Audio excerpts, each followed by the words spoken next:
Halo, sudah aman? Masuk lagi?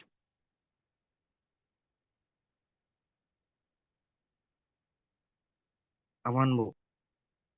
Aman ya, ya. eee, kita lanjutkan ke yang contoh soal keempat, dari contoh yang tadi simple interest kita akan coba menghitungnya berdasarkan compound interest atau bunga berbunga ya. Diketahui N-nya 2 tahun, present-nya 650.000, I-nya 14% atau 0,14. Ditanyakannya adalah berapa bunga menjemuk dari pinjaman tersebut. Berarti kita harus mencari tahu nilai bunganya saja dari pokok yang kita pinjam ya. Oke, rumusnya adalah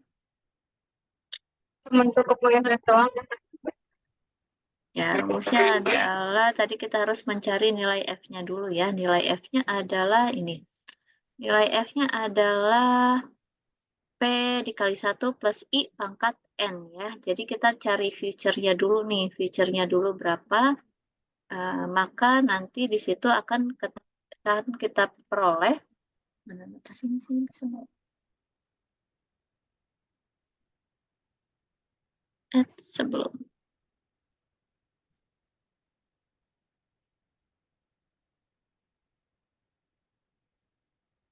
Oke. Tadi kan kita harus menghitung future-nya dulu untuk tahu berapa sih bunganya ya ini ya. Jadi kalau udah tahu bunganya ya tinggal F dikurangi present-nya. Kita hitung berarti ini adalah jumlah atau besaran yang harus dia bayar di akhir tahun kedua. Ini pokok sudah sama bunganya ya, 844.000 sekian. Kalau kita menghitung berapa bunganya saja, berarti kan future dikurangi dengan presentnya ya. 844 dikurangi pokoknya. Jadi bunganya aja adalah 194.000 sekian. Kecuali kalau misalkan ditanyakan berapa sih jumlah uang yang harus dia bayarkan di akhir tahun kedua. Kalau seperti itu berarti cukup yang pakai yang ini. Cari future-nya aja. Tapi kalau ditanyakan berapa bunganya, ya berarti future-nya dikurangi dengan present-nya.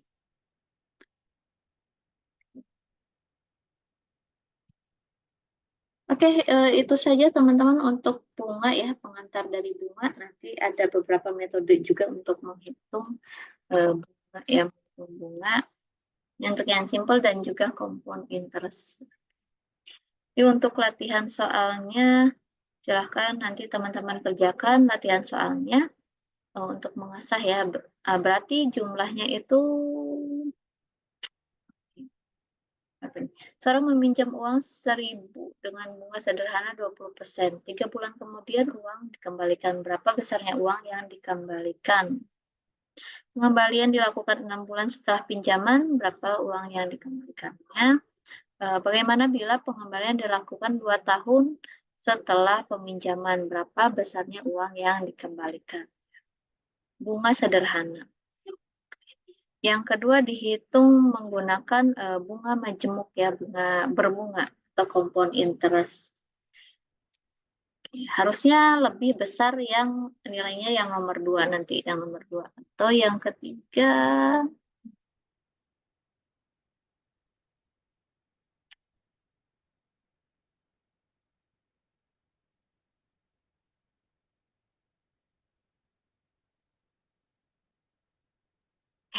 ya ada yang ingin ditanyakan? Kebetulan hari ini saya tidak memberikan tugas, cukup nanti latihannya dikerjakan aja. Oke, kalau ini tidak perlu dikoreksi lah ya, tapi silahkan nanti teman-teman kerjakan latihan soalnya. Saya mau nanya, Bu. Oke, silahkan Dika. Kan misalkan kalau saya tuh ada pinjaman nih. Misalkan pinjamannya 100 juta nih, Bu. Terus dalam bulanan tuh harus bayarnya 2.300.000, Bu. Nah, kalau saya misalkan nggak bayar nih, Bu. Kan ada tuh gertakan kayak gitu, Bu. Itu emang ada teorinya atau enggak, Bu? Anda Gertakan. harus cepat bayar ini, Bu. Pengancaman gitu, Bu. Emang ada teorinya atau enggak? Oke, itu strategi aja ya, strategi ya. Sebenarnya untuk peminjaman ini berarti kan ada kesepakatan antara peminjam dan juga si yang pemberi pinjaman kan, gitu ya. Ada kesepakatan di situ. Dan, seharusnya itu berjalan lancar, maksudnya tiap bulan kan, lancar ya, eee, setorannya, istilahnya setoran ya. Setoran lah misalkan, istilahnya setorannya lancar. Tapi kalau misalkan terkendala, ya terkendala si peminjam uang, si peminjam uang kan harus putar otak atau cari cara gimana sih caranya kalau si peminjam ini mau bayar, bagaimana caranya. Itu mungkin salah satu strateginya, strateginya dari yang si peminjam uang. Itu tidak ada teorinya, kalau teorinya itu tentang ya, ya apa ya, psikologis berarti ya, teorinya ke psikologis. Tapi kalau teori di ekonomi teknik ya cara menentukan berapa sih besarnya bunga di tiap bulan yang harus, Dika bayar misalkan, itu teori yang di ekonomi teknik. Tapi memang kebanyakan metodenya seperti itu ya. Cuma ada beberapa juga yang kalau misalkan dia sudah kita ya, peminjam itu kredibel, tadi image perusahaan misalnya, image perusahaan atau image pribadinya bagus, misal pernah pinjam ke bank dan walaupun mandek seperti ini, tapi bisa selesai gitu loh. Nah, kalau misalkan ada track record seperti itu, berarti kan ada penilaian kredibilitas diri ya, kredibilitas diri. Nah, ketika kita mau pinjam lagi, nah itu biasanya metodenya itu akan lebih lunak, itu karena si peminjam belum ya mengenal atau kredibilitas peminjam itu masih dipertanyakan oleh si peminjam, biasanya kayak gitu. Tapi kalau misalkan udah langganan minjem nih, walaupun mandek tapi akhirnya ya beres-beres juga itu biasanya ada sisi kekeluargaannya dikit lah, pengalaman soalnya, pengalaman. Oke, ketahuan deh banyak utang. Alhamdulillah enggak, Bu. Cuman teman-teman banyak yang curhat gitu, Bu. Iya, Oh, yang pengalaman kemarin pribadi tadi, Kak. saya tadi. Apa ini ya, apa namanya, Otto ya, apa sih, aduh ini direkam lagi, itulah ceritanya ya. Oke, ya memang pasti menguras emosi sih, lebih ke mental dia. Ya, yang lain ada yang ingin didiskusikan? Tapi banyak ya Bu yang pas ditagih utangnya teh malah lebih galak. Ya banyak juga, itu makanya, dari pengalaman seperti itu kan si penagih harusnya lebih galak gitu ya. Walaupun si penagih nggak punya kemampuan galak, dia kan harus sewa orang yang bisa galak gitu kan. Kalau contohnya misalkan saya, makanya kalau misalkan meminjamkan uang ke orang itu yang nominalnya kira-kira kita ridho ya, kita ikhlas kalau uang itu nggak dikembalikan gitu. Kalau misalkan tidak sanggup, kalau kayaknya kalau segini, kalau nggak balik saya masih nggak ikhlas, itu mending tidak usah dipinjamkan kalau saya. Ya, karena ya itu kelemahannya tidak bisa nagih nanti ujungnya apa, ya hubungan kita yang jadi nggak baik. Banyak kok yang ditagih lebih galak, ada, tapi yang kalau udah pihak ketiganya profesional misalnya, perusahaan tertentu itu pasti akan lebih galak yang nagih. Willy galak, Bu. Willy Debt yang collector. minjem berarti, Willy yang minjem. Enggak, Bu. Jadi debt collector, Arfan Bu. yang maksa, Bu. Ya kayaknya kalau, Minjem buat eee tabung. iya, intinya jangan sampai kalian nanti berantem gara-gara pinjam-meminjam ya. Ibu mau tanya, Ya, emang nggak kalau bank syariah gitu ada izin dari MUI-nya gak, Bu? bank syariah, MUI. Iya, kayak ada kayak kayak ada perizinan dari MUI-nya enggak gitu. Kan syariah itu lebih ke keagamaannya gitu, Bu. Mm-mm. Oke, jadi bank syariah itu hanya mengacu ke eh, ketentuan-ketentuan ketentuan-ketentuan yang mempertimbangkan syariat Islam gitu ya. Tapi konsepnya tetap sama saja dengan bank konvensional lainnya gitu. Buat apa sih ada bank syariah? Kira-kira buat apa?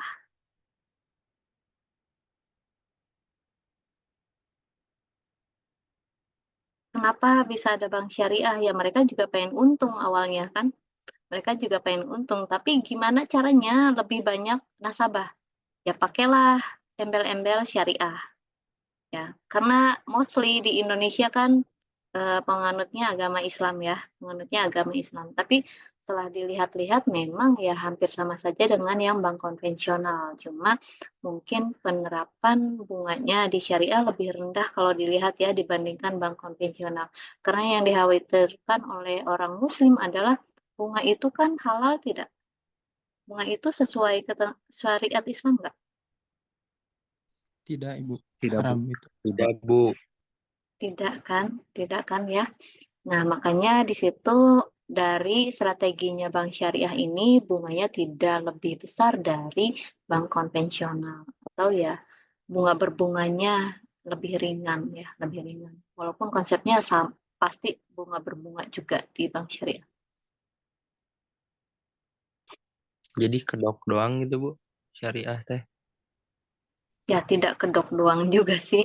Cuma kan kita sebagai konsumen kan pasti butuh juga ya, butuh juga butuh ketenangan dan keterjaminan dari uang, kelebihan uang yang kita punya, Cileh, kelebihan uang.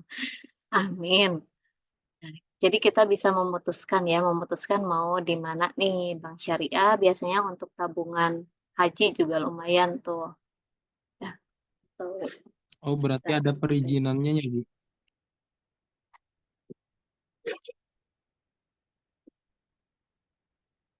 Kalau perizinannya saya belum pelajari lebih lanjut ya. Nanti kita coba cari tahu dulu yang perizinan bank syariah. Cuma dia menganut ke hal-hal yang sudah ditetapkan oleh MUI.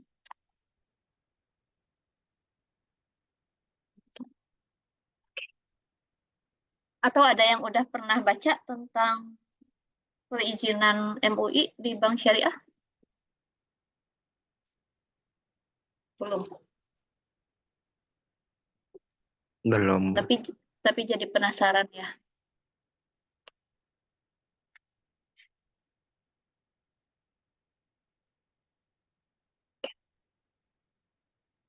Oke, next ada yang lain?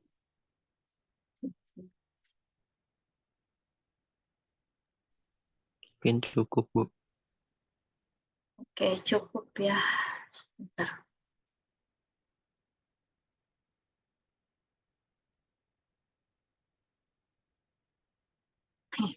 Terakhir ya, saya yang udah buat tapi nggak disampaikan. Oke, jadi alhamdulillah teman-teman semuanya, semoga tidak puas dengan hasil diskusinya ya. Jadi teman-teman lebih penasaran lagi, lebih ingin mencari tahu lagi sebetulnya konsep bunga ini seperti apa dan apa sih pasti banyak perdebatan di kalangan kaum muslim ya, kaum muslim. Nah, untuk bunga di sini kita butuh nggak butuh, tapi sekarang kita di zaman sekarang, era sekarang cuma harus perbanyak tadi ya, perbanyak ilmunya dulu untuk bisa memahami kondisi bunga di tiap keperluan kita ya. Oke, saya ingin menyampaikan kutipan dari Sam Levinson. Don't watch the clock, do what it does, but do what it does. Artinya apa? Keep going ya. Jangan lihat jamnya, tapi perhatikan apa yang dilakukan si jam itu. Jam itu kan tidak pernah berhenti, jadi keep going, terus melangkah. Walaupun berhenti itu pas baterainya habis ya. baterainya habis ya kalian kan butuh recharge juga, tapi pas habis kalian juga butuh istirahat sejenak untuk bisa kembali lagi on the track ya, gitu. Oke, terima kasih teman-teman semuanya. Semoga bermanfaat untuk kita semuanya ya perkuliahan kita hari ini. Jangan lupa dikerjakan latihan soalnya untuk memahami konsep bunga simple interest dan juga compound interest. Ya, Assalamualaikum warahmatullahi wabarakatuh. Selamat beraktivitas kembali. Waalaikumsalam Waalaikumsalam warahmatullahi warahmatullahi wabarakatuh. wabarakatuh. Terima kasih, Bu. Terima kasih, Bu.